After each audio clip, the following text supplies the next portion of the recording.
Over the last month or so, our white centrist liberals have been applauding Black Lives Matter. Those are some mighty nice looking guillotines you guys are setting up there. I bet the conservatives are really scared right now. Except us conservatives aren't scared. We don't live in these cities. We own guns and will protect our own property. We don't interact with these Black Lives Matter people. Remember, we've already been exiled from the universities, the media, and corporate America. Those guillotines that they're setting up, they're not for us.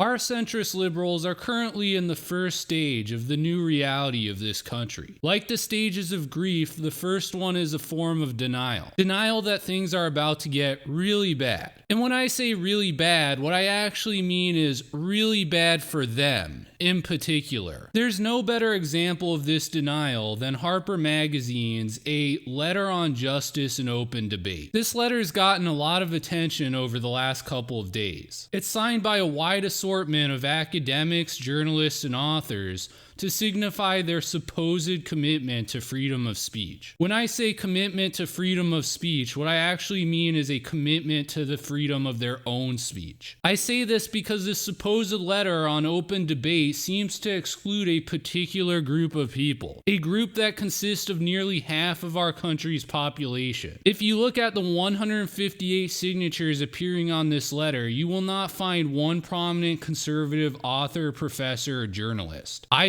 certainly didn't recognize any. Additionally, the preface of this letter basically suggests that it is conservatives who are actually the people that ought to be censored. The forces of illiberalism are gaining strength throughout the world and have a powerful ally in Donald Trump, who represents a real threat to democracy. Oh my God, you're telling me that this whole time I've just been standing idly by, that a proto-Hitler has been running the White House looking to usher in the second wave of Nazism. I've never heard anyone make this comparison before. My mind is blown. If Donald Trump represents a real threat to democracy, then I counter with my brilliant observation that Barack Obama represents liberalism after a nuclear bomb strike. I don't care if you manage to resurrect Albert Einstein himself and get him to sign your stupid free speech letter. It still wouldn't change the fact that at the end of the day, all you have to offer is Orange Man bad. The real threat to democracy is our pathetic and crumbling institutions. The way the media has responded to the Trump administration is embarrassing, and it shows how untrustworthy it's become. The universities are just as bad. These wasteful and never-ending congressional/intelligence agency investigations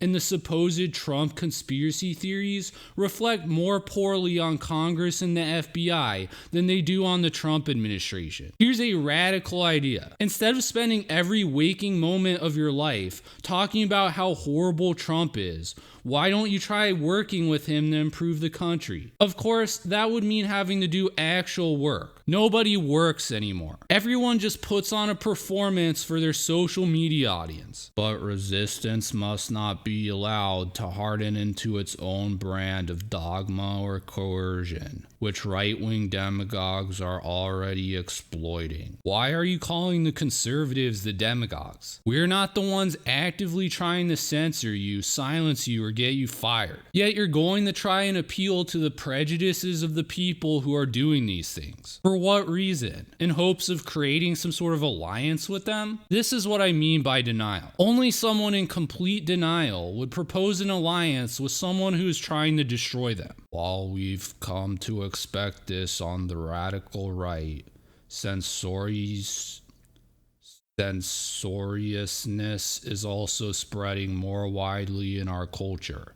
An intolerance of opposing views, a vogue for public shaming and ostracism, and the tendency to dissolve complex policy issues in a blinding moral certainty. I don't know anyone on the right, much less the radical right, that advocates for censorship. The right seems to be overwhelmingly the target of censorship. I say this particularly because it seems to be the only group that's singled out and excluded from this letter, which is supposedly purporting to defend free speech. Now, I do think there are some people on the right who take some ideas too far. They make more moderate people uncomfortable, and they can embarrass the right sometimes. There are people who are exactly like this on the left as well. That doesn't change the fact, though, that the conservatives are my people. And you know what? I don't appreciate how my people have been treated in this society recently. I don't appreciate how these supposed free speech supporting liberals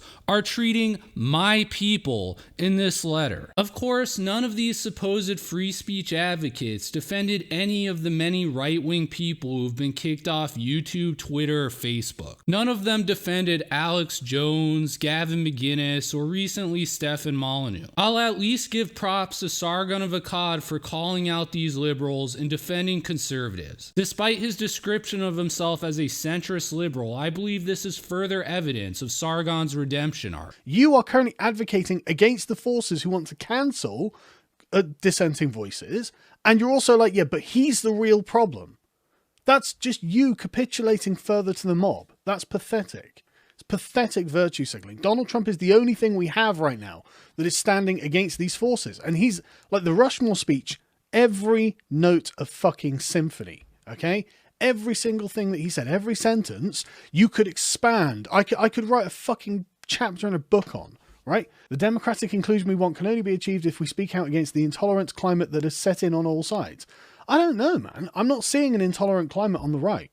Like, I don't consider myself to be a man of the right, but when I go to right-wing places, and like, I'll argue with right-wingers about the NHS and things like that. They're not intolerant of me at all.